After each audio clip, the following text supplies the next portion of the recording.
เชิญติดตามรับฟังรายการสติมาปัญญาเกิดเจ้าสุขสบายดีแฟนรายการสติมาปัญญาเกิดเนาะมาพบกันในมื้อนี้ก็กงกับวันเสาร์วันที่27เดือน7คศ2013เนาะกงกับมื้อแฮม5ค่ำเดือน8พศ2556มื้อนี้ข้าพเจ้าแสงสุริยาหลวงฤทธิ์ศักดาพร้อมด้วยแม่ข่าวน้อยบัวพันธ์เนาะก็สิได้มาสนทนากันในเรื่องการทำบุญด้วยความเคารพเนาะขอนมัสการแม่ข่าวก็ขอนอบน้อมแด่คุณพระศรีรัตนตรัยคือคุณพระพุทธพระธรรมพระสงฆ์ขอน้อมระลึกถึงคุณมารดาบิดาขอเคารพคุณพ่อแม่ครูบาอาจารย์แล้วก็ขอเจริญพรออกตนญาติโยมท่านผู้ฟังทางบ้านผู้ที่ตั้งอกตั้งใจฟังรายการธรรมาสติมาปัญญาเกิดอยู่ทุกวันเนาะมื้อนี้ก็เฮาก็มาพบพ่อกันเช่นเคยเนาะวันนี้ก็เป็นมื้อวันเสาร์โดยนั่นล่ะเพราะว่าหากระพานห้องว่าเทศกาลบุญใหญ่เนาะคือบุญเข้าพรรษามาวางเมื่อกี้นี่เนาะและหลังในช่วงเข้าพรรษานี่ก็สิมีอีกหลายบุญอยู่เนาะที่ว่าสิได้ให้พุทธศาสนิกชนของเฮาได้โอกาสเนาะเข้าวัดทำบุญเนาะก็มื้อนี้ก็เลยมีหัวข้อมาล้มกันเรื่องการทำบุญด้วยความเคารพเพราะว่ามื้อเข้าพรรษาที่ผ่านมานี้ข้าพเจ้าก็ได้มีโอกาสไปใส่บาตรอยู่ในวัดเนาะเพราะว่าปกติแล้วหันแม่นนั่นตื่นใส่บาตรหันแม่นตื่นแต่เช้าและใส่บาตรเวลาเพิ่นพาออกบิณฑบาตหันเนาะแล้วบัดนี้เข้าไปใส่บาตรอยู่ในวัดก็เห็นหลายๆอันหลายๆสิ่งก็เลยอยากมาขอสนทนากับแม่ข่าวเนาะว่าการทำบุญด้วยความเคารพนี่เฮาควรสิปฏิบัติตัวแนวใดแท้เวลาที่เฮาเข้าไปทำบุญอยู่ในวัดเองหรือว่าการที่เฮาเฮ็ดบุญอยู่เฮือนก็เช่นกันเนาะบ่ว่าสิเป็นการนิมนต์พระสงฆ์เพิ่นมาสันเพลบ่สันจังหันบ่หรือว่าแสดงธรรมเทศนาของเพิ่นให้กับชาวพุทธเฮาได้ฟังหั่นเฮาควรสิปฏิบัติตัวแนวใดไหมคะตัวนี้นี่เนาะเว้าเรื่องการให้ทานโดยความเคารพนี่เคารพนี่มีทั้งกายเนาะแล้วก็มีทั้งวาจาแล้วก็มีทั้งจิตใจคือทางกายก็คือมีการอ่อนน้อมถ่อมตัวเนาะ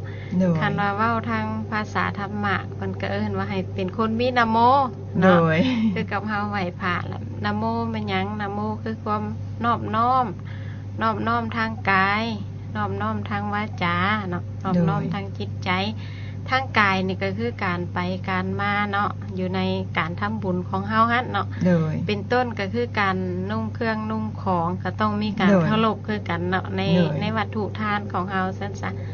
การแต่งเนื้อแต่งตัวที่ว่าเฮาอยู่นอกเป็นอีกจังนึงเนาะเฮาไปวัดไปว่าก็นุ่งเครื่องให้สุภาพเนาะให้ถือกับลักษณะของกุลสตรีซั่นซะเนาะให้มันถูกต้องว่าประเพณีลาวเฮาหั่นนะเฒ่าแก่หรือว่าบรรพบุรุษเฮาเคยพาเฮ็ดสิ่งใดที่ว่าดีๆให้มาเนาะแต่ก่อนแล้วเฮาผู้ที่เป็นลูกเป็นหลานเป็นเหลนเป็นหลอนเฮาก็พยายามเนาะประพฤติปฏิบัติตัวเองให้ดีเนาะเหมือนกับเฒ่าแก่โบราณเฮาที่เคยเฮ็ดกระทำในสิ่งที่ดีๆมาเป็นแบบอย่างให้แก่ลูกหลานเนาะถึงว่าเฮาสิอยู่ในยุควัตถุเจริญก็ตามเนาะแต่ว่าเฮาอยู่นอกอยู่นามันก็ต่างหากดอกเนาะคือการแต่งเนื้อแต่งตัวแต่ว่าเฮาไปวัดไปว่าเนาะมันก็ให้มันถูกหั่นนะเนาะคือว่าบ่ให้มันยั่วยวนจนเกินไปเนาะคือการแต่งเนื้อแต่งตัวเบิ่งนุ่งสินนุ่งเสื้อใส่ผ้าเบียงเพไหมเนาะก้าวผมอันนี้นี่เป็นฮีดคองเนาะคือขน้อยก็เคยคนลาวเฮาเนาะขน้อยเคยเห็นตอนนั้นสมัยอย่างน้อยที่ขน้อยเข้าวัดตะกี้เนาะก็หลาย10 ปีแล้วและเวลาเข้าไปนะทั้งบ่ว่าสิเป็นผู้หนุ่มผู้สาวหรือว่าผู้เฒ่าผู้แก่เนาะเพิ่นก็แต่งตัวอย่างมีความเขาห้องว่ามีความเบิ่งแล้วเจริญหูเจริญตาก็คือ1แม่นั่นตนตัวเพิ่นสะอาดสะอ้านเนาะจิตใจเพิ่นสะอาดสะอ้านเสื้อผ้าที่เพิ่นนุ่งก็มีความมิดชิดคันว่านุ่งเสื้อคันว่ากระดุมก็ว่าเกือบจำคอเนาะผู้หญิงเพราะว่าส่วนหลายเพิ่นมักสินุ่งเสื้อคอมนบ่ตะกี้เนาะแล้วเพิ่นก็เป็นกระดุมจำคอคือว่าแขนก็คันอย่างน้อยก็แม่นแขน5ส่วนหรือบ่ก็แม่นแขนจนนั้นจำมัน จำปลายข้อมือพี่เนาะ แม่น และนุ่งสิ้นก็แม่น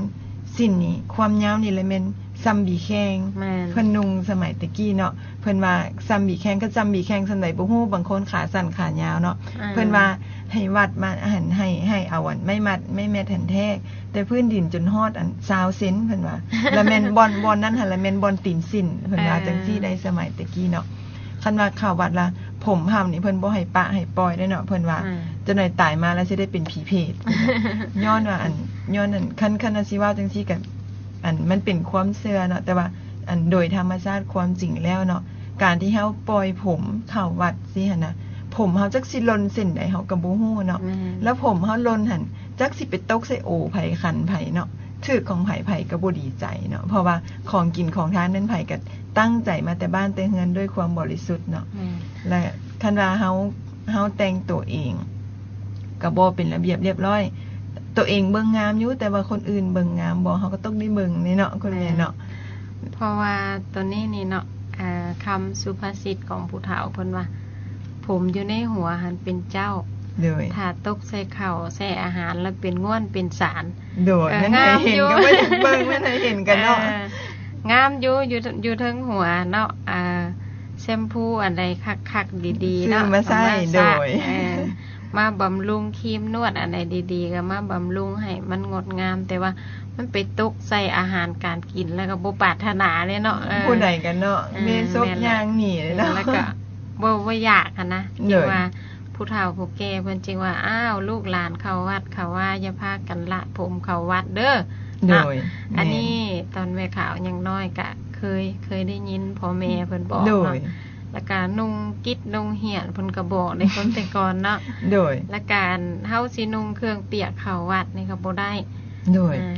น้ำในตีนสินไปหยาดลงวัดลงว่านี่เป็นเพศเป็นผีเพิ่นเว้านะ แม่ บ่ได้ไปพุดไปเกิด อันนี้นี่เฒ่าแก่โบราณเพิ่นสอนไว้ จึงว่าการนุ่งถือเนาะคือเฮาอยู่ในยุคปัจจุบันเนาะ โดย มันก็แตกต่างไปกับคนยุคก่อนเนาะ โดย คือว่าแต่ก่อนนี่ผู้แสบผู้สาวเนาะผู้หญิงเฮานี่แบบว่าแต่งตัวนี่ผมนี่จะบ่ละผมเข้าวัดเนาะเพิ่นจะต้องให้มัดให้เปียให้เก้าเนาะมันจึงค่อยถือกันนะเพราะว่าเฮาเมียนมัดห่างกายเฮาเส้น โด ซะ ยแม่ เพื่อว่าบ่ให้ผมเฮานี่ไปล่นใส่อาหารการกินพระสงฆ์องค์ข้าเจ้าเพิ่นสรรอาหารแล้วมาถือผมเฮาก็บ่อยากแน่เนาะ โดย แล้วบัดนี้ละหมู่เพื่อนคือเฮาไปตักบาตรญาติน้ำน้ำกันเนาะละผมตะสะไปบัดนี้ผมล่นใส่ขันใส่โอหมู่ก็บ่พอใจหั่นน่ะเนาะจึงว่า อันนี้เฮาก็ต้องสงวนหรือว่าเบิ่งคืนตื่มเนาะอันใด โดย ที่ว่ามันควรปรับปรุงอันใดที่ว่ามันบ่ดีเฮาก็พยายามเฮ็ดให้มันดีขึ้นซะ เพราะว่าคันเฮาเข้าไปในวัดเนาะแทนที่สิได้บุญผัดบ่ได้บุญจ้ะคันว่าอันตั้งใจตื่นมาแต่ดึกเฮ็ดของอันทานหันเกี่ยมไว้ตั้งแต่มื้อวานเนาะนอนตั้งแต่หัวค่ำตื่นมาแต่ดึกอาบน้ำล้างหน้าพัดผีสวีวันเพื่อสิให้ตัวเอง ห้องวัดบริสุทธิ์เข้าวัดจังซี่เนาะ แม่น ตั้งใจด้วยใจบริสุทธิ์เข้าวัดมาฮอดเข้าวัดถ้ายืนนั่นเลี้ยนแถวสิใส่บาตรสิผมมูจักโตบ่ได้ใส่อ้าวใจแป้วขึ้นมาเว้าอันขออนุญาตบางคนเนาะก็สิคิดน้อยใจเนาะคิดด่าอยู่ในใจก็มีแทนที่สิได้บุญผัดได้บาปเมื่อซ้ำเนาะ แล้วผู้ที่เห็นเนาะคิดจังซั่นก็บาปแล้วผู้ที่ผมลนใส่หมู่บ่ฮู้ตัวอันนั้นก็บาปไปนำได้ในเฮ็ดให้หมู่ใจบ่ดีเด้เนาะเฮ็ดให้หมู่บ่ดีไปนำเด้เนาะก็น้อยว่าล้านการเข้าวัดทำบุญนี่มันก็นอกจากว่าการแต่งกายที่ควรสิถูกต้องแล้วเนาะเพราะว่าอยู่ในวัดในวาหันแม่นนั่นแม่นบ่อนที่รักษาวัฒนธรรมฮิตของประเพณีก็แม่นเนาะคุณแม่เนาะล้านคันว่าเฮาสิว่าสังคมปัจจุบันนี้เทียบใส่สมัยก่อนเครื่องนุ่งมันก็บ่คือกันเด้เด็กน้อยเพิ่นก็สิว่าจังซี่เนาะอันนั้นหันแม่นสังคมอยู่นอกวัดเนาะเพราะว่าถ้าหากว่าเพิ่นเข้ามาบวชปฏิบัติอยู่ในวัดแล้วเพิ่นก็สิมีกฎมีระเบียบของเพิ่นที่มันแตกต่างจากฆราวาสทางนอกเนาะคันบ่ซั่นเพิ่นก็คือสิบ่สร้างวัดให้มันเป็นเขตของวัดเนาะ ที่ห่วงห้ามเนาะ โดยแม่นก็น้อยว่า ตัวนี้นี่เนาะแต่เฮาผู้ที่เป็นลูกหลานเฮาก็เบิ่งคืนนั่นน่ะ ผู้ใดที่ว่ามันบ่สมมาพากวนเนาะก็เปลี่ยนใหม่ก็บ่เป็นหยังเนาะ โดย ถ้าว่าเฮาบ่ละผมเฮาเก้าเฮามัดนี่มันก็แฮงงามได้เนาะผู้หญิง ข้าน้อยแล้วว่าเป็นเกี้ยงปล่อยลอยอยู่เบิ่งแล้วเป็นตาแพง แม่นเฮ็ดตื้อซื่อตาสะนี่คือผีก็ชื่อมันก็บ่อยากงามปานใดเนาะ โดย การนุ่งเสื้อนุ่งสิ้นก็คือการเดี๋ยวนี้มันก็อยากให้สู้ไปหลายเนาะ คือผู้ชายผู้สาวผู้หญิงผู้หญิงเฮาเนาะ โดย แบบว่าคือนุ่งเสื้อกับคอบักกว้างๆก้มลงเอียงก็เห็นหมดเนาะบัดนี้ ก้มน้อยเดียวกันยังใครก้มก้มแล้วก้มอีกบ่เงยจะเชื่อผัดว่า อย่าไปเว้าคือกับหลวงปู่เสริมเว้าบ่ได้เด้เนาะก้มกราบฝักลาบอยู่ปอกพระแล้วสิเป็นซอกตาย เพิ่นว่า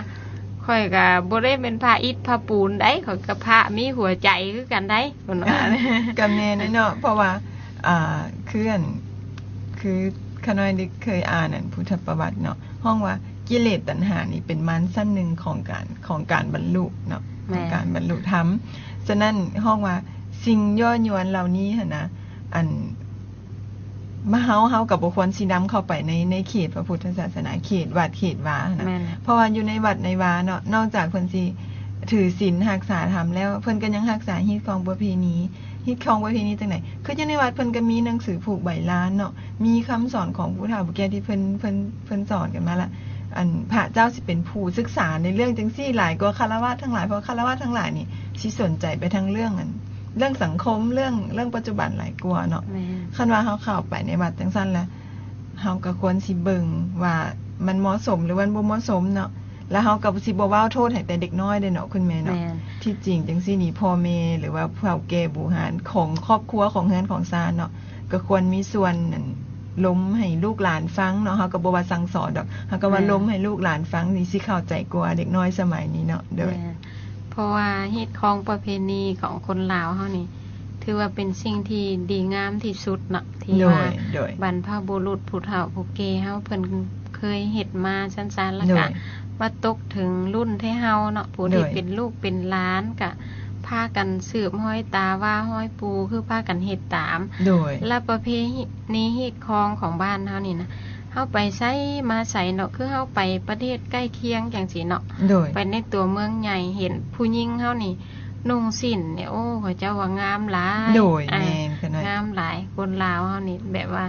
แต่งเนื้อแต่งตัวมิดชิดบ่กระจวดกระจาดตายแบบว่าเบิ่งแล้วมันก็เย็นตาเย็นใจเนาะแต่ถามว่าเฮาไปแต่งตัวไฮโซหลายหรือว่าบ่สงวนตัวเองได้เนาะมันก็เบิ่งละฮ้อนตาเบิ่งแล้วก็ฮ้อนใจ ฮ้อนไปหมดแล้วเนาะฮ้อนอารมณ์ฮ้อนยังไปหมดเลยเนาะเพิ่นว่าที่มาของห้องว่าสิ่งเหตุให้ต่างๆเนาะบ่ว่าสิเป็นเรื่องการข่มขืนผู้หญิงบ่หรือว่าการอีหยังต่างๆหั่นนะส่วนเฮาสิว่าแต่ผู้ชายซัวหมดมันก็บ่ถูกหมดเนาะแต่ว่าถามว่าเขาเจ้ามีจิตใจซะบ่อันนั้นเป็นพื้นฐานของความอยากของมนุษย์เนาะแต่ว่าถ้าเจ้าบ่ยั่วยวนบ่เฮ็ดตัวเองให้อยู่ในความเสี่ยงเนาะเจ้าบ่นุ่งสั้นนุ่งกิ๊ดนุ่งเหียนจะขออนุญาตนมกับพ่อนมขากับพ่อขาจำอยู่แล้วเนี่ยผัดว่าย่างไปผัดอยู่แต่บอนมืดบอนเปียวเนาะหวยคันผู้มันดีผู้มันดีบ่ว่าผู้หญิงผู้ชายเห็นก็สิบอกสิเตือนเนาะ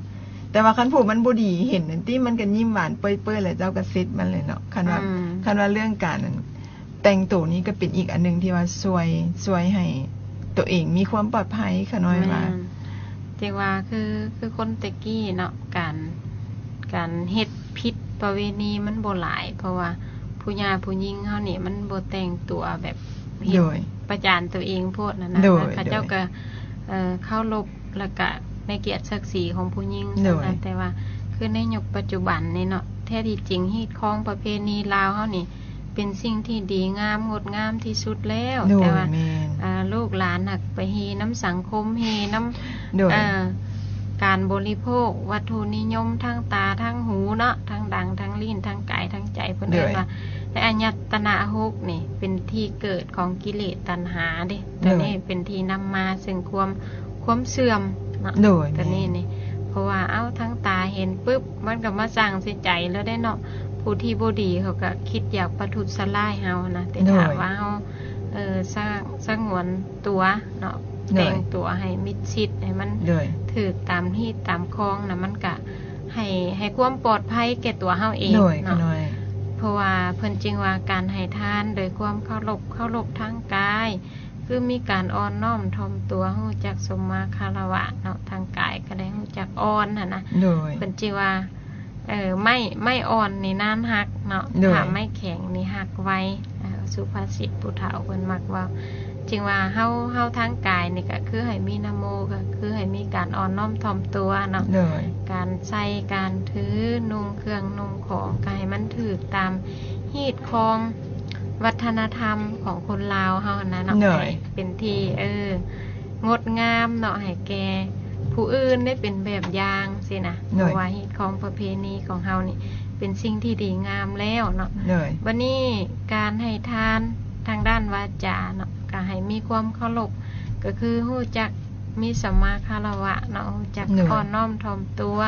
ฮู้จักเจ้าฮู้จักโดยเนาะ โดย คันมึงกูถูกคำปั้น มันก็ เบิด เป็น หนึงก็ สิ่ง สิ ที่ ได้เข้ากับบ้านได้เนาะ บ่ม่วนหูเนาะ หน่อย จริงว่า ห้องข่อยห้องเจ้าน้ำอ้อยเข้าหู ห้องมึงห้องกูขี้หมูเข้าปาก แม่แท้ๆได้เนาะคนนั้น จริงว่าเห็นบ่คือเฮาอยู่วัดเนาะถึงว่าที่เป็นผู้อาวุโสเป็นคนรวยคนจน คนผู้เฒ่าผู้หนุ่มก็ต้องได้โดยกันเนาะบ่มีกูบ่มีมึงน่ะ โดย บ่มีเจ้ามีข่อยส่วนหลายก็คือเอิ้นโดย โดย แล้วบัดนี้มาอยู่ทางครอบครัวเฮือนศาลเฮาน่ะคือผัวเมียลูกเต้าสิถ้าว่าเฮาเคารพซึ่งกันและกันเนาะห้องเจ้าห้องโดยได้มันก็จะดีนะ โดย แล้วก็ปลูกนิสัยให้แก่ลูกหลานผู้ที่เกิดใหม่ใหญ่น้ำหลังเนาะคือเด็กน้อยนี่เฮาห้องกูมันก็ห้องกูน้ำใด โดยขน้อยแม่นแหละ ถ้าว่าเฮาห้องเจ้าห้องโดยเขาก็ฮู้จักอ่อนน้อมถ่อมตัว โดย จริงว่ามีหลานน้อยผู้หนึงมาวัดเนาะได้ยินพวกแม่ข่าวแม่ซีครูบาอาจารย์เพิ่นเว้ากันมีแต่เจ้ามีแต่โดย บัดผู้ป้าล่ะมีแต่มึงแต่กูเฮ้ยป้ากับมาวัดกะเอิ้นเจ้าเอิ้นโดยได้ไหม ว่าเอิ้นแต่มึงแต่กูเราอ่ะน้อยๆหั่นโอ้ฟังแล้วก็ผู้ป้าก็อ้าปากคือกัน หน่อย เออ ที่จริงแล้วเรื่องจังซี่ต้องแม่นผู้ใหญ่ในเฮือนสอนให้ลูก แม่ ให้เต้าเนาะเพราะว่าคือบ่ว่าสิเป็นการนุ่งวัฒนธรรมการนุ่งถือหรือการปฏิบัติตัวเนาะการเว้าจาเมกต่างๆ ก็ต้องแม่นออกมาจากพ่อแม่ผู้ให้กำเนิดผู้ที่อยู่ใกล้ชิดที่สุดเนาะ นั่นแหละ ออกมาแล้วคันว่าต่อมาก็แม่นพ่อปู่พ่อเฒ่าแม่เฒ่าพ่อตู้แม่นายแบบซั่นเลยเนาะแล้ว แม่น คนที่อยู่ในเฮือนถ้าหากว่าผู้ใหญ่เฮ็ดจังไดให้เห็น เด็กน้อยมันก็สิปฏิบัติตามจังซั่นคือซุมื้อนี้คันเฮาสิว่าโอ๊ยเบ้ามันละลูกเต้าหันมันบ่ฟังนุ่งเครื่องเฮาลองคิดเบิ่งอีกเทื่อนึงเนาะว่า เวลาที่เฮาสั่งสอนลูกเต้าหั่นน่ะแม่นเฮาสั่งสอนกับเจ้าหรือว่าให้กับเจ้าเนาะถ้าหากว่าเฮานั่งโอ้ลมสิหั่นน่ะเด็กน้อยมันก็สิคอยฟังเฮาโอ้ลมด้วยความดีไปเนาะอาจสิเว้าหลายเทื่อได้น้อยนึงแต่ว่าเฮาก็สิได้ผล แต่ว่าถ้าสมมุติว่าเฮาไปให้เนาะโอ๊ยคือนุ่งจังซั่นจังซี่ล่ะเว้าคืออารมณ์ใจให้สิหั่นน่ะเด็กน้อยมันก็สิฟังอยู่ฟังแต่เทื่อนั้นแหละมันก็สิไปเปลี่ยนแต่เทื่อหน้านั้นมันก็สิหาวิธีใหม่เนาะลักเอาเครื่องไปเปลี่ยนอยู่ทางนอกก็มีคนเฮามันก็เปลี่ยนวิธีไปเรื่อยๆเนาะแต่ว่าถ้าหากว่าพ่อแม่ปู่ย่าตายายในครอบครัวเฮือนศาลเห็นอันใดว่ามันบ่เหมาะสมแล้วคอยสั่งคอยสอนคอยโอ้คอยล้มนี่ครอบครัวเฮาก็สิปรับเปลี่ยนไปในทางที่ดีขึ้นถ้าครอบครัวหนึงเฮ็ด2ครอบครัวเฮ็ด100ครอบครัวเฮ็ดหมดทุกครอบครัวเฮ็ดวัฒนธรรมเฮาก็สิกลับคืนมาสวยงามคือเก่าค่ะพระเจ้าว่า เพราะว่าเดี๋ยวนี้ศีลธรรมวัฒนธรรมของคนลาวเฮาเนาะมันก็แบบว่าอยากลุอยากล่วงไปซั่นๆเดี๋ยวนี้ก็ได้ ตาม เนาะ สังคม ไปตามสังคมแล้วก็ลูกหลานนี่ก็เว้ายากแน่เนาะคือคนเดี๋ยวนี้จริงว่า เขาฮู้ เมื่อ หลาย ใด เขามีแนวเสียงหลายเนาะ เมื่อใดที่ว่าบ่มีศีลบ่มีธรรมอะนะอยู่ในบ้านในเมืองในโลกหรือว่าอยู่ในหัวใจของคนเฮามันก็ต้องมีความสับสนวุ่นวายเนาะเป็นของธรรมดาจริงว่า การให้ทานเพิ่นจริงว่าให้มีความเคารพทางกายทางวาจาทางใจ คือทางกายเฮาเนาะคือเฮามนต์พระสงฆ์องค์ข้าเจ้าเนาะ โดยค่ะน้อย ไปสั่นข้าวเฮือนบอกเนาะไปตักบาตรเฮือนสั่นจังหันสั่นเพนสิผู้ที่เป็นเจ้าภาพเนาะก็ต้องให้มีความเคารพม่านรักษาศีลม่าน สมทานศีลเด้อสมทานศีล5เด้อ เหนื่อย ถ้าว่าเป็นการดีที่สุดเนาะ เหนื่อย ให้เฮาทุกคนน่ะให้เฮาเฮียนไว้น่ะดี เหนื่อย ศีล5ให้เฮาฮู้จักการถวายทานให้เฮาฮู้จักการ เหนื่อย ราธนาเทศน์ให้เฮาฮู้จักการราธนามงคลสิให้เฮาฮู้จักสิน่ะ เหนื่อย แบบมันก็จะง่ายแล้วเฮาก็บ่ต้องเสียเงินให้หัวหน้าพิธีหั้นนะ เพราะว่าบางครั้งเนาะหัวหน้าพิธีนี่ก็ เฮาก็ ได้เงิน ได้จ้าง หลายกว่าพระ แม่น สงฆ์องค์ข้าเจ้าที่เฮามนต์เพิ่นไป เฮา สรรอาหาร ค่า นะ ตัวเพิ่นก็แพงแน่เนาะ นั่นแหละ บางคนนี่เขาน้อยเห็นนี่ฟ้าวแลนแค่นี้แต่เช้า6 โมงคันว่าอันถวายอันจังหารเรียบร้อยแล้วซั่นโอ้ยแลนไปอีกเฮือนนึงอยู่ใกล้ๆกันหั่นเพิ่นว่ามื้อเดียวเพิ่นแลน3-4 งานเพิ่นก็มีเด้เนาะเพิ่นก็อยากค่าตัวแพงนิดนึง จังว่าให้เฮาเฮียนไว้หั่นมันดีเนาะผู้ใด ได้ ก็บ่ทันได้ดอกแต่ว่าเฮาก็พยายามเฮียน ได้ ให้มันได้ให้มันมีไว้น่ะบัดว่าเฮาเฮ็ดบุญเฮ็ดทานมาผู้ที่เป็นพ่อเป็นแม่กับพาลูกพาหลานเฮ็ดหั่นนะ เหนื่อย แบบว่าได้ทั้งบุญได้ทั้งกุศลเนาะ แม่น คือกับเฮาไปวัดไปว่าคือกันเนาะอันนี้ก็อยากเว้าน้ำออกตนญาณโยมถ้าว่า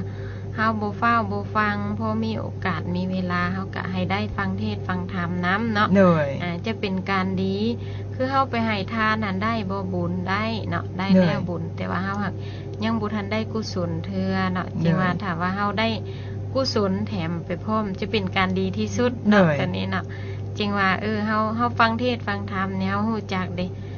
อันนี้มันบ่ดีเฮาควรหยุดควรละควรเลิกควรเซาเฮาก็หยุดได้ เห เด้ นื่อ เนาะ ย ฟังหลายครั้งหลายทีเฮาเข้าใจเฮาก็พยายามหยุดตัวเฮาเองได้ เหนื่อย แต่ถ้าว่าเฮาไปใส่บาตรไปเฮ็ดบุญไป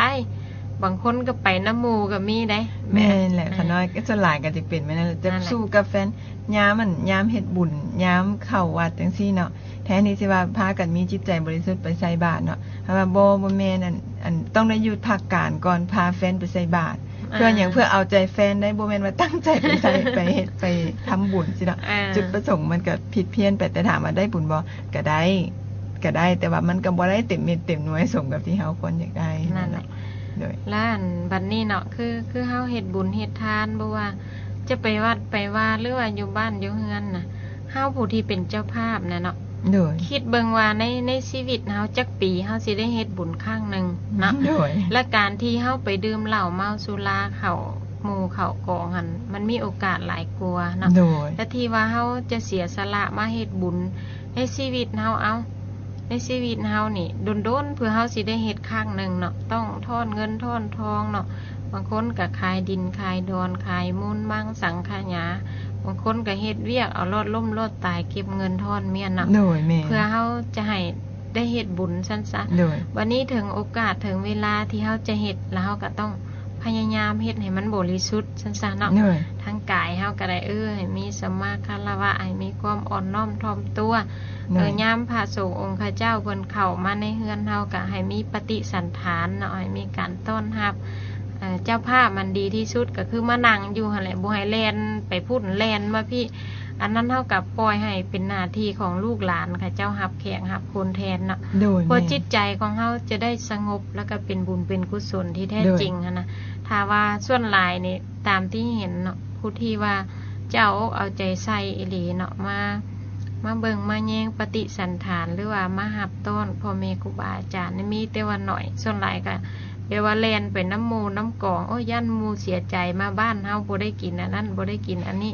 ป้าวแลนพุ่นแลนพี่เนาะเผลอๆบางคนกับผู้กำลังซุ่มเบียร์กันอยู่อ้าวหัวหน้าพิธีพระมาแล้ว มาพระไหวพระ มาแล้วบัดนี้มาพระไหวพระอีมีนาจะกาลีนะเว้ากับแบบเสียงยานๆติเสียงเนาะแต่ว่าแท้ที่จริงแล้วถ้าว่าเป็นการดีที่สุดคือให้เฮาเฮียนไว้เนาะเฮาผู้ที่เป็นพุทธบริษัทซั่นซะเป็นออกตนญาติโยมให้เฮาเฮียนไว้ได้เป็นการที่ดีที่สุดเนาะ ขออนุญาตครับจังหวะน้อยหนึ่งเนาะ โดย ขอประชาสัมพันธ์น้อยหนึ่งเพราะว่าเนื่องจากว่ารายการสตรีมมาปัญญาเกิดเฮามีรายจ่ายเนาะแต่ว่ารายจ่ายมีรายจ่ายอย่างรายจ่ายในการใส่น้ำมันรถในการรับส่งพระอาจารย์ทั้งหลายนับตั้งแต่วันที่1เดือน5ปี2013ขออ่านรายชื่อผู้ที่เพิ่นบริจาคมาช่วยน้ำมันรถเนาะก่อนเนาะคือ1แม่บวกคำ1ล้านจีบ พอออกอธิเดช2 ล้านกีบบริจาคบุษราซีดีสติมาปันเกิดอยู่ที่วัด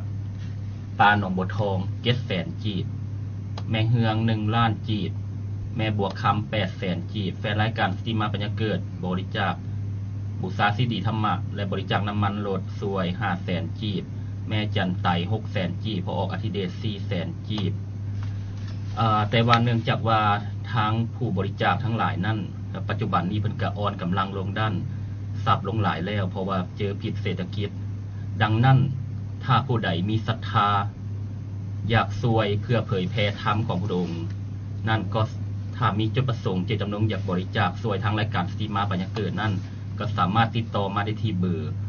030-2821หรือว่าเบอร์มือถือ56114878หรือว่าเบอร์ของแมวบัวคำ55817247เนาะอันนี้แล้วแต่ศรัทธาที่จะมีต่อเพื่อรายการมีได้เท่านี้เนาะ จ้า ต่อนี้ เลยนะเมื่อกี้เราก็ว่ากันฮอดการทำบุญในบ้านเนาะในการทำบุญในบ้านอีกเนาะเพราะว่าข้าพเจ้าก็เห็นหลายๆครอบครัวเนาะเพิ่นตั้งใจเฮ็ดบุญตั้งกองบวชให้ลูกชายสิเนาะพ่อแม่หันก็เป็นปิติปลื้มใจเลยเนาะลูกชายสิบวชให้เนาะเกี่ยมข้าวของเงินทองอย่างใหญ่หลวงแทนที่สิคิดว่าที่ตั้งใจทำบุญเนาะส่วนหมู่ส่วนครูมาทำบุญแต่พัดส่วนหลายพัดคิดว่าคันเฮ็ดบ่ใหญ่ผัดย่านหมู่บ่พอกินเฮ็ดบ่ใหญ่ผัดย่านหมู่ว้าวหายจังซี่เนาะเฮ็ดอันนี้บ่งามก็คือผัดย่านคนว้าวขวัญที่จริงแล้วข้าน้อยคิดว่าการทำบุญนี่เฮาเฮ็ดถูกต้องแล้วบ่ที่เฮาสิไปคิดคำนึงถึงสิ่งเหล่านั้นนะคุณแม่อันนี้มัน มันก็บ่ได้เกี่ยวกันเนาะเพราะคือเฮาเว้าหั่นแหละคิดว่าในชีวิตเฮานะเพื่อเฮาสิได้เฮ็ดบุญครั้งนึงนะพอแฮงได้แล้วเฮาสิปล่อยจิตเฮาไปหาหมู่หากองนั่นมันบ่ลาบ่สวยดอกคือเฮาสิไปซุ่มไปแซวกินเหล้ากินเบียร์กันมันบ่ได้ลาได้สวยแต่ว่าเฮาเฮ็ดบุญโดนๆในชีวิตเราได้เฮ็ดครั้งนึงก็คิดว่าเฮาจะเฮ็ดให้มันบริสุทธิ์เนาะเพราะว่าวัตถุทานที่เฮาขนกวยมาด้วยความบริสุทธิ์แล้วเฮาผู้ที่กำลังจะเฮ็ดนี่ก็ให้มันมีศีลเนาะมีความตั้งอกตั้งใจถูกต้องปรองดองในครอบครัวในญาติพี่น้องเฮาเนาะในการทำบุญคณะให้กับภูมิใจสบายใจให้ไปแล้วเฮาก็ปลื้มปิติยินดีบ่ได้คิดเสียดายวัตถุที่เฮาให้ไปนะแต่ว่าบางคนเนาะได้เฮ็ดบุญเฮ็ดทานบางเทื่อบ่มีแบบว่าฐานะเฮาซ้ำนี้แต่ว่าไปกู้ไปยืมเอาของมาเฮ็ดเนาะเพิ่นเอิ้นว่าเฮ็ดบุญเอาหน้าเนาะเฮ็ดบุญเอาหน้าบัดนี้นี่เพื่อเฮ็ดบุญแล้วนี่สินอยู่หั่นก็มีอยู่นี่ก็มีผู้นั้นก็มาถามนี่ผู้นี้ก็มาถามนี่เจ็บหัวน้ำก้นดีบ่ดีก็ผัวเมียก็พิษกันเป็นน้ำเจ้าก็ว่าเป็นน้ำข่อยก็ว่าเป็นน้ำเจ้าเนาะเอาไปมาพิษเถียงกันก็มีอันนี้จึงว่าวัตถุที่เฮาได้มาจะหน่อยหรือหลายเนาะเฮาก็เฮ็ดให้มันสมมาภาควรและกัญญาเนาะแบบว่าที่สำคัญที่สุดคือเฮาบ่ให้เป็นหนี้เนาะตอนที่เฮาเฮ็ดบุญแบบว่ามันสิบ่ได้มีสิ่งที่ว่าขัดเคืองจิตใจเฮาเนาะเฮาเฮ็ดก็สบายใจเฮ็ดแล้วไปเฮาก็สบายใจหั่นนะอันนี้นี่มันจะเป็นบุญที่สมบูรณ์เนาะถ้าว่าเฮามีหนี้มีสินผิดต้องก้องเถียงกันระหว่างผัวเมียลูกเต้าในการเฮ็ดบุญทำทานแล้วไปละผิดเลวกันขึ้นมามันก็เป็นบาปเนาะเพราะจิตของเฮามันเศร้าหมองเด้ถ้าว่าเฮาเฮ็ดไปแล้วจิตเฮามันสบายทั้งกายก็สบายทั้งวาจาก็สบายทั้งจิตใจก็สบายเนาะคือเฮาให้ไปแล้วก็สบายเนาะผู้ที่คิดจะให้นี่มันสบายก็คิดจะเอาเนาะเฮาสังเกตเบิ่งว่าใจเพิ่นใจเฮามีวัตถุอย่างนึงที่เฮาจะไปให้หมู่ให้เพื่อนคันมันบ่ให้มันบ่แล้วเนาะแบบว่ามันคิดอยู่หั่นแหละอยากให้เขาหั่นนะถ้าเฮาให้ไปแล้วก็คือสบายใจจริงว่าแต่เฮาคิดจะเอานี่มันเป็นทุกข์เด้เนาะเขาสิมาตอบเฮาบ่เขาสิมาแทนเฮาบ่ขึ้นไปหั่นนะแต่ถ้าว่าเฮาให้แล้วไปหมู่สิตอบหรือบ่ตอบเป็นหน้าที่ของเขาอันนั้นหน้าที่ของเฮาถือว่าเฮาเฮ็ดได้ทำหน้าที่ของเฮาถูกต้องละเฮาก็สบายใจนะและการที่เฮาให้ทานไปเฮาก็บ่ให้คิดทางด้านจิตใจเฮาคิดแบบว่าลุกลู่น่ะบางเทื่อโอ๊ย ผู้นี้มีฐานะต่ำกว่าเฮาทุกข์กว่าเฮายากจนกว่าเฮาภูมิสติปัญญาก็บ่หลายซ้ำเฮาบางเทื่อจิตใจของเฮาแบบว่ามันมีความขุ่นขึ้นมาทางจิตใจหั่นนะแต่ว่าคิดดูถูกดูหมิ่นซั่นซะอันนี้นี่เพิ่นก็มันก็เป็นฝ่ายอกุศลเนาะฝ่ายบาปที่มันแทรกเข้ามาในการทำบุญเฮานะจริงว่าเพิ่นจริงว่าอ้าวคนจนคนฉลาดคนบ่ฉลาดให้เสมอกันแล้วเฮาก็สบายใจหั่นนะเฮาคือเฮาบ่คิดดูถูกดูหมิ่นทางด้านจิตใจเนาะอันนี้นี่มันเป็นมารตัวหนึ่งที่มันแทรกเข้ามาใส่จิตใจเฮาเด้เนาะขณะที่เฮาให้ทานขณะที่เฮารักษาศีลขณะที่เฮาเจริญเมตตาภาวนานี่จิตใจของเฮานี่คันสิว่าแล้วมันก็คือมี2คนเนาะมันเป็นกันทุกคนนั่นแหละเนาะฝ่ายหนึ่งนี่เป็นฝ่ายบุญแต่ฝ่ายหนึ่งนี่เป็นฝ่ายบาปเนาะใจเฮานี่เหมือนมีคน2คนฝ่ายหนึ่งเป็นบุญ ก็คือคิดดีทำดีอยากทำดีอยู่ในชีวิตประจำวันบัดฝ่ายบาปมันบ่ได้ดังใจอยากให้อยากด่าอยากป่วยอยากแซงมันขึ้นมาในใจเฮานี่เป็นจริงว่าให้ทานโดยความเคารพทั้งกายทั้งวาจาทั้งใจคือให้มันเพียบพร้อมนะให้มันสบายเพราะว่าเฮาคิดสิ่งใดที่เฮาตั้งใจไว้แล้วเนาะเฮาก็พยายามเฮ็ดสิ่งนั้นให้มันสำเร็จซั่นๆคือเฮารักษาศีลก็คือกันเนาะศีลนี่อันส่วนหลายคนเฮาก็ว่าโอ้ยคือว่ารักษายากแท้ศีลนี่เนาะ คือศีล5สิเนาะใน5ข้อนี่เฮาบ่ได้หมดก็ได้ข้อนึงก็ภูมิใจในข้อนึงแต่เฮาก็พยายามไปอีกว่าข้อนึงเฮาได้แล้วในการละการเบียดเบียนสัตว์นี่เนาะเฮาละได้แล้วยังศีลข้อ2เฮาบ่ทันได้เฮาก็พยายามมันน่ะเฮ็ดไปหลายครั้งหลายทีพอเมื่อว่าเฮาเข้าใจแล้วเนาะเฮาเข้าใจแล้ว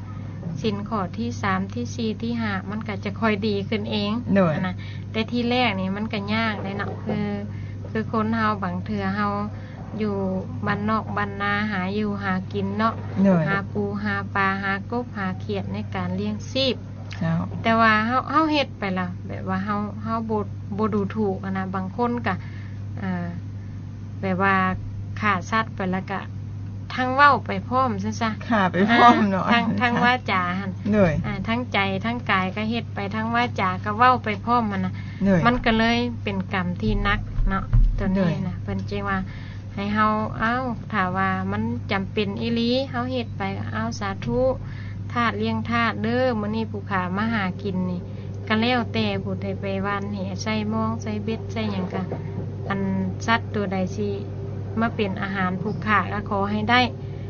คันว่าสัตว์ตัวใดคาดบ่มาเป็นอาหารผู้ขาก็ให้หลีกให้พ้นไปคือเฮาแบบว่าอย่างน้อยเฮาก็มีศีลมีธรรมอยู่ในใจในการจำเป็นกินของเฮามันจำเป็นเด้แต่ว่าคือเฮาอยู่บ้านเมืองใหญ่สิอันไหนเฮาพอหลีกเลี่ยงได้เฮาก็พยายามหลีกเลี่ยงหั่นน่ะคือขน้อยได้ยินหลายๆคนเพิ่นว่าโอ๊ยช่วงเข้าพรรษานี่หลายคนก็แม่นเพิ่นก็บ่ดื่มสุรามึนเมาเนาะเพื่อเป็นการรักษาศีลข้อนึงและหลายๆคนข้อที่5โดยเป็นข้อนึงในศีล5ที่เพิ่นรักษาได้อย่างน้อยซะเนาะและหลายๆคนว่าโอ๊ยเฮ็ดบ่ได้นะเป็นน้ำมูน้ำก่อนจังซี่แหละที่จริงมันบ่แม่นเนาะขน้อยก็ว่ามันเป็นนำความหนักแน่นในจิตใจตัวเองว่าตัวเองตั้งใจสิเฮ็ดหลายส่ำใดถ้าหากว่าเฮาไปซุ่มแซวกับหมู่เพื่อนเนาะหมู่กินเหล้ากินเบียร์ถ้าตัวเองอดใจได้เนาะกินน้ำหวานหรือว่ากินเป๊ปซี่กินอย่างหมู่ก็คือสิบ่เว้าขออนุญาตเนาะ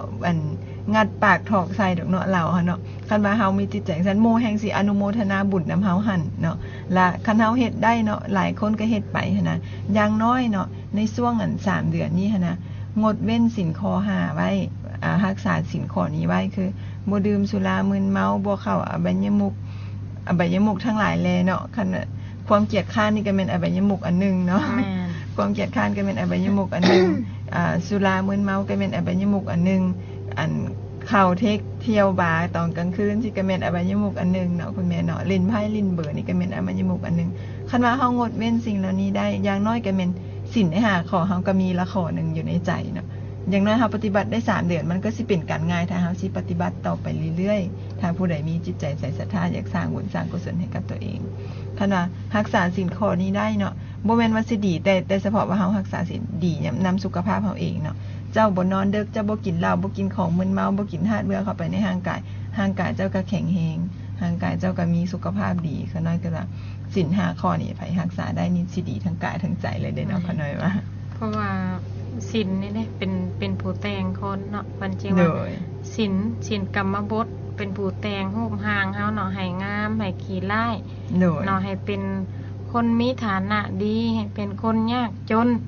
ให้เป็นคนฉลาดให้เป็นคนโง่นะมันจริงว่าศีลเป็นผู้แต่งนะจริงว่าเพิ่นจริงให้เฮามีศีลถ้าว่าเฮามีได้มันก็มีความสุขมีความเจริญแก่เฮาเองเนาะถ้าว่าเฮาขาดศีลความเดือดร้อนต่างๆมันก็ลุลังทางทีมาใส่ชีวิตของเฮาเองเนาะอันนี้จริงว่าในศีลนี่เนาะมีนิทานเพิ่นว่าไว้เนาะอยู่ในเมืองอันนึง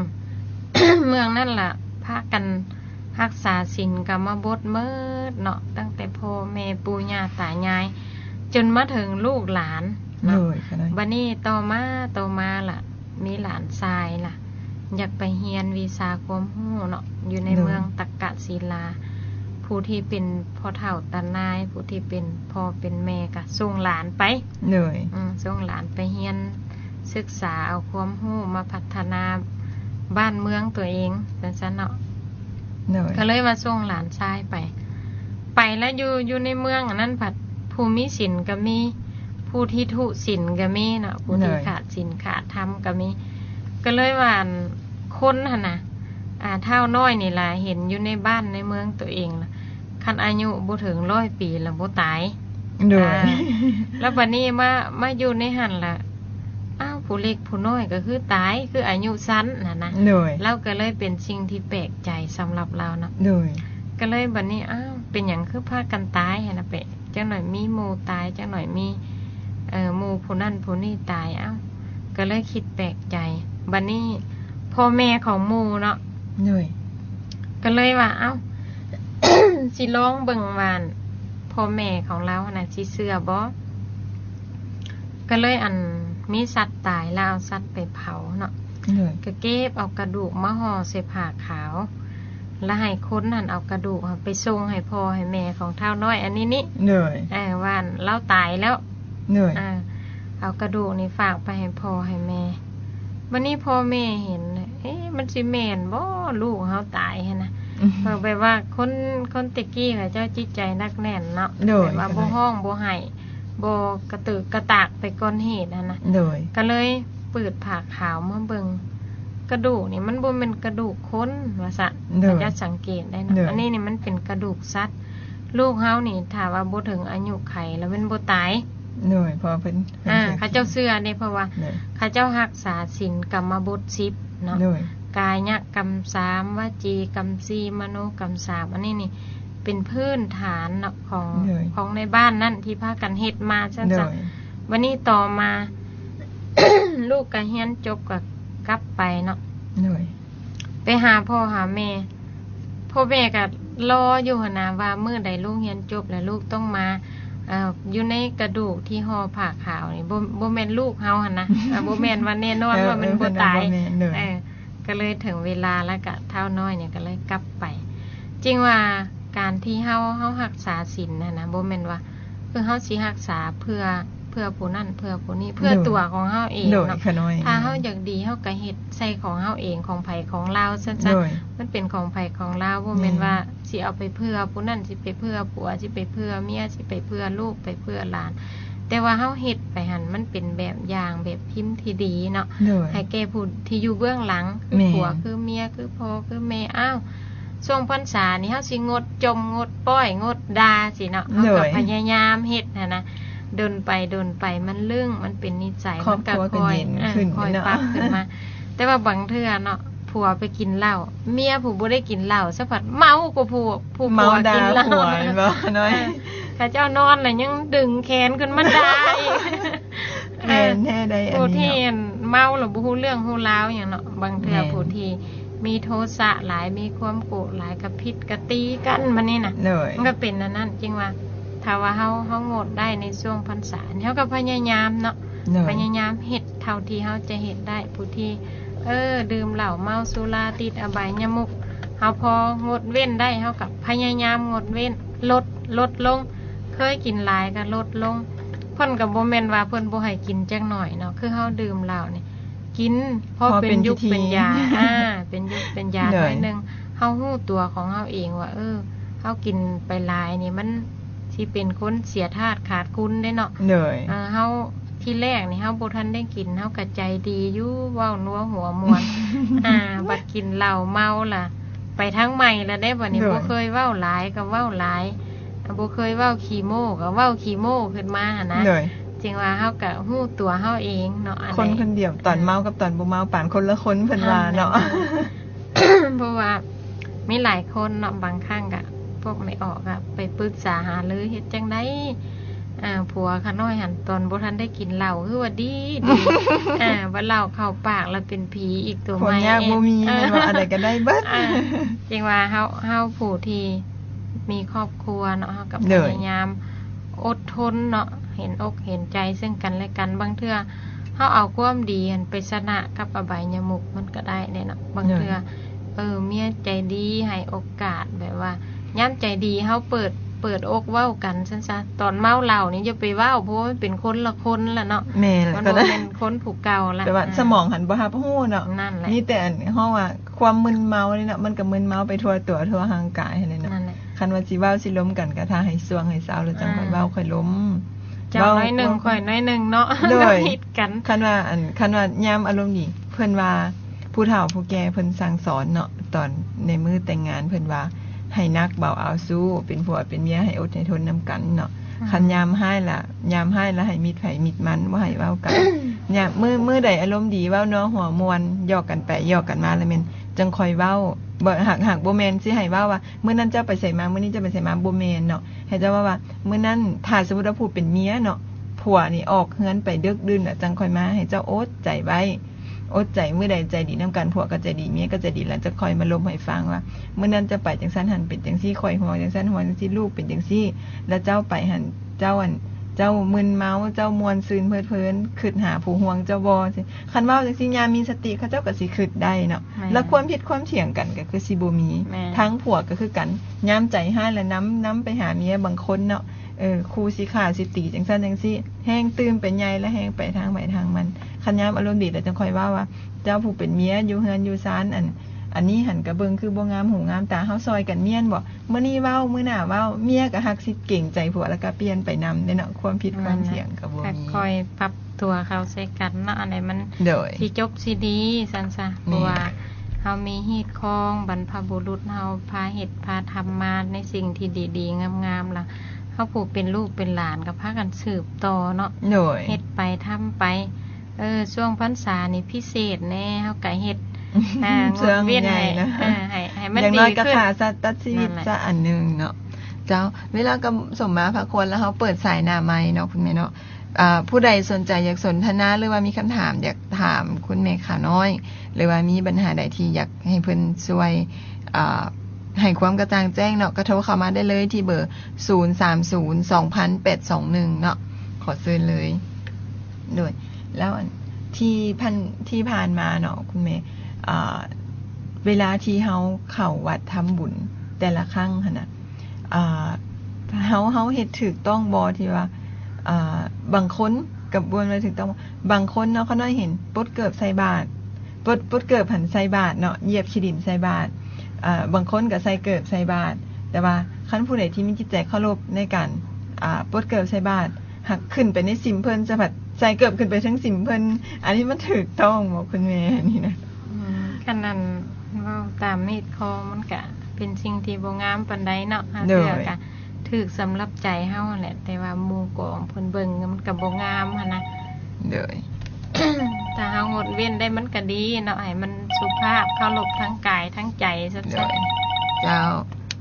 จ้าสบายดีฮัลโหลสบายดีเจ้าน้องอยากถามมันที่ว่ากายกรรม3วจีกรรม4มโนกรรม3หั่นนะอยากให้อธิบายให้ฟังแย่ว่ามันเป็นหยังเนาะเจ้าแล้วโอเคโดยอันนี้ศีลกรรมบท10เนาะโดยค่ะเนาะกายกรรม3คือ1บ่ฆ่าเนาะโดย2บ่ลัก 3บ่ประพฤติผิดในกาม โดย อันนี้นี่ทาง แม่น กา สิ่ ย งขอถามเนาะ เห็น โดย ทางกายมี3ข้อวจีกรรม4 1บ่เว้าขี่ตัว โดย 2บ่เว้าคำหยาบเมืองกูถูคำปั้นเนาะ โดย 3บ่เว้าซับซ้อนนินทาเนาะ โดย 4บ่เว้าสิ่งที่บ่เป็นสาระประโยชน์เนาะ โดย มโนกรรม3คือบ่คิดอยากได้ของคนอื่นมาเป็นของเฮาบ่คิดพยาบาทเบียดเบียนแก่สัตว์และบุคคลจังซะ โดย แล้วก็บ่คิดในสิ่งที่ว่าผิดในหลักธรรมคำสั่งสอนของพระพุทธเจ้าเป็นมิจฉาทิฏฐิเนาะ โดย ตัวนี้นี่ถ้าว่าเฮารักษาได้เนาะอันนี้นี่ผู้เฒ่าผู้แก่เพิ่นบอกว่าถ้าผู้ใดรักษาศีลกรรมบทได้พยาธิโรคาจะบ่ค่อยมีเนาะ โดย เข้ามาสู่ทางกายทางจิตใจของเฮาก็จะเป็นคนสบายกายสบายใจ โดย อันนี้เนาะถ้าว่าเฮารักษาได้ถ้าว่าเฮารักษาบ่ได้หมดในศีล5นี่เฮาก็ต้องพยายามเนาะ โดย เพราะว่าศีลนี่เป็นผู้แต่ง โด กาย ย แต่งวาจาแต่งใจเฮาเป็นคนขี้ร้ายเป็นคนงามก็ศีลเป็นผู้แต่ง แม่นโดยขณะอันที่จริงแล้วอ่ะศีลกับกรรมบทนี่เนาะก็แม่นอันพื้นฐานก็มาจากศีล5ถ้าหากว่าเฮารักษาศีล5ได้ศีล5ข้อหันก็คือห้ามฆ่าสัตว์ห้ามขี้ลักห้ามประพฤติผิดในกามห้ามเว้าห้ามนินทากาลีห้ามคิดตัวแล้วก็ห้ามดื่มสุรามีไรห้ามอบายมุขทั้งหมดทุกอย่างก็แม่นรวมอยู่ในหันถ้าหากว่าเฮาปฏิบัติศีล5ได้แล้วมันก็บ่เป็นการยากที่เฮาจะปฏิบัติศีลกรรมบท10ข้อ นั่นแห นี่ ละ เนาะ ถ้าว่าเฮาได้ศีล5แล้วมันก็ค่อยดีขึ้นไปเนาะ โดย ในศีลกรรมบท10ข้อนี่แต่ถ้าว่าเฮาศีล5เฮาบ่รู้เรื่องเฮาบ่ได้มันก็ยากที่เฮาจะ โด รั ย กษาศีลกรรม ว่า บท ถ้าเฮาบ่ ได้ มีพื้นฐานเนาะ นั่นแห เฮา ละ ก็บ่สามารถสิก้าวขึ้นขั้นต่อไปได้เนาะหวังว่ามีรายการที่เพิ่นโทรเข้ามาเพิ่นก็สิได้เข้าใจในข้อนี้เติมเนาะเจ้าสบายดี เจ้าอันราชการจะขอถามว่า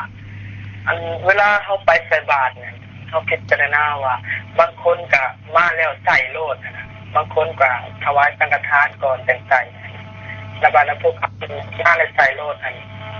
ก็มีอันนี้สงส์เท่ากันกับอันที่ผู้เขาถวายก่อนบ่นี่จังไดเนาะ โดยเจ้า โดยขออนุญาตนิดนึงเนาะแล้วจังขอสิถามในข่าวเติมเพราะว่าคืออยู่ในวัดปัจจุบันนี้เนาะสลายแม่นวัดบ้านเฮาปัจจุบันนี้หั่นแหละเพิ่นก็มีคันว่าถึกมือเข้าการเนาะเพิ่นก็สิตั้งบาตรไว้แต่ดึกแต่เช้าเพิ่นก็ฮู้ว่าออกตัวญาติโยมหลายคนก็อยากไปใส่บาตรทำบุญแต่ว่าคันสวยหลายก็บ่ทันการเนาะส่วนหลายคันผูกบ่ทันก็ไปแล้วก็ใส่เลยใส่บาตรเลยมาแต่บ้านใส่บาตรไปฮอดแล้วก็ใส่บาตรเลยกำลังผู้เฒ่าผู้แก่เพิ่นก็ตามฮิตของประเพณีแท้เนาะเพิ่นไปวัดแต่เช้าเพิ่นก็ไปใต้เพิ่นสิเห็นว่าผู้เฒ่าผู้แก่เป็นหยังคือใต้เทียน2เล่มเพิ่นใต้เทียน2เล่มใส่บาตรเพิ่นให้แม่นเพิ่นไหว้พระเนาะเพิ่นไหว้พระนํ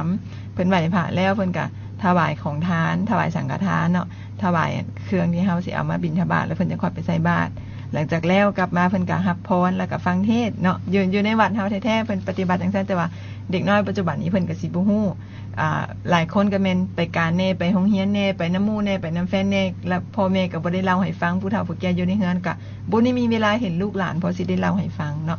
แล้วบัดนี้เมื่อกี้นี้ที่เพิ่นถามว่าผู้ที่ไปแล้วใส่เลยกับผู้ที่ไปนั่งฟังเทศน์ฟังธรรมหั่นผู้ไปใส่เลยหั่นก็สิได้บุญอยู่บ่คุณแม่ อันนี้ ได้อนุสงส์ เนาะ ทอกันบ่ ก็ โดย เรื่องเฮาให้ทานนี่มันก็ได้เนาะคือเฮาไปใส่บาตรเฮามีความตั้งใจที่เฮาจะไปทำคุณงามความดีแล้วเนาะเรื่องบุญนี่มันก็ได้นะเพราะว่าบางครั้งบางโอกาสเนาะคือผู้ที่มีเวียกมีงานเนาะสิไปฟังเทศน์ฟังธรรมก็บ่ได้นะแต่ถ้าว่าผู้ที่บ่มีภาระทางบ้านหลายเนาะ โดย เพราะว่ามื้อนี้เฮาสละแล้วว่าเฮาจะไปทำบุญนะ โดยค่ะนาย เฮาก็ฟังเทศน์ฟังธรรมไปนำมันก็ดีนะ โดย ได้ทั้งบุญแล้วก็ได้ทั้งกุ กุ ศ ศ ล ลโดยค่ะนาย คือเฮาไปให้ทานนี่เนาะบางเทื่อเฮาประพฤติกายบ่ดีประพฤติวาจาบ่ดีประพฤติใจบ่ดี แต่ว่าเฮาไปให้ทานนี่บุญนั้นได้บ่ได้แล้ว แต่ว่าเฮาบ่ฮู้ว่าอันใดเฮาสิลดสิละเฮาเองคือกุศลเฮาจะบ่ได้เนาะ อันใดบ่ถูกต้อง แม่นเฮาบ่ได้ฟังเทศน์ฟังธรรมเพราะว่าการที่เฮาฟังเทศน์ฟังธรรมนี่คือเป็นผู้ที่ได้สติปัญญาเนาะ โดยเป็นการเพิ่มสติปัญญาของเฮาเนาะ รู้จักว่า อันไหนควรอันไหนบ่ควรอันไหนควรละอันไหนควรทำหั่นนะ เลย แล้วบัดนี้คือเฮาไปใส่บาตรมันตัวนี้นี่มันก็มีหลายเนาะอยู่วัดป่าวัดบ้านก็คือกันนั่นแหละบางเทื่อบ่ทันไปลาไปการเฮาก็ไปแต่เช้าไปปอนบาตรแล้วเฮาก็กลับหั่นนะ เลย อันนี้มันก็ได้คือกันเนาะได้บุญคือกันก็บ่เป็นหยังแต่ว่าถ้าว่าถึกมื้อพักเฮามีโอกาสมีเวลาก็ขอให้เฮาได้ฟังเทศน์ฟังธรรม เลย จะเป็นการดีขึ้นตื้มซั่นๆเนาะ เลยก็คือถ้าหากว่าผู้ใดเนาะที่ไปใส่บาตรทำบุญแต่บ่มีโอกาสฟังเทศน์ฟังธรรมแต่ว่าถ้ารักษาศีล5ก็สิมีกุศลให้กับตัวเองเนาะแต่ถ้าหากว่าอยากได้สติปัญญาเพิ่มอยากได้กุศลเพิ่มก็ถ้ามีโอกาสเนาะก็ได้ปฏิบัติฟังเทศน์ฟังธรรมเพิ่นเติมเนาะก็ถือว่าเป็นเรื่องดีเติมโดยก็เวลาก็สมมาพาควรแล้วเนาะอันสุดท้ายอยากให้แม่ข่าวได้ฝากไว้ว่าในการทำบุญครั้งต่อไปนะเฮายังสิมีบุญขอขับประดับดินกล้วยสลากต่อไปเติมออกตนญาติโยมเฮาควรสิปฏิบัติตัวจังไดเพื่อกะเขียนใส่กับบุญใหญ่กำลังสิเข้ามานี่เนาะเฮ็ดจังไดครับจังสิถูกต้องได้บุญเต็มตามใจที่เฮาอยากได้โดย ตอนนี้เนาะก็อยากฝากฝังไว้นำออกตนญาติโยมท่านผู้ฟังทางบ้านก็คือให้เอาอกเอาใจเนาะทำด้วยความบริสุทธิ์เนาะทางกายทางวาจาทางจิตใจโดยความเคารพในการทำบุญของเฮาเนาะเพื่อว่าสิบ่ให้มันมีบาปเข้ามาแทรกซั่นซะถ้าว่าเฮาตั้งใจเฮ็ดบุญแล้วก็ขอให้มันเป็นบุญอีหลีคือเฮาห่อข้าวต้มขนมแหนบอีหยังก็เอาให้มันเป็นบุญบ่ให้หายให้เครียดกระพึดกระฟาดนั่นน่ะ โด เนาะ ยแม่น ตอนที่เฮาเฮ็ดบุญซั่นซะอ้าวห่อข้าวต้มไปก็เอาพุทโธพุทโธพุทโธปัดเฮือนปัดซานล้างถ้วยล้างบ่วงไปก็พุทโธพุทโธระลึกถึงคุณพระพุทธเจ้าคุณพระธรรมเจ้าคุณพระสงฆ์และพระเจ้าเรื่อยๆเนาะแต่นั่นแหละสุดท้ายก็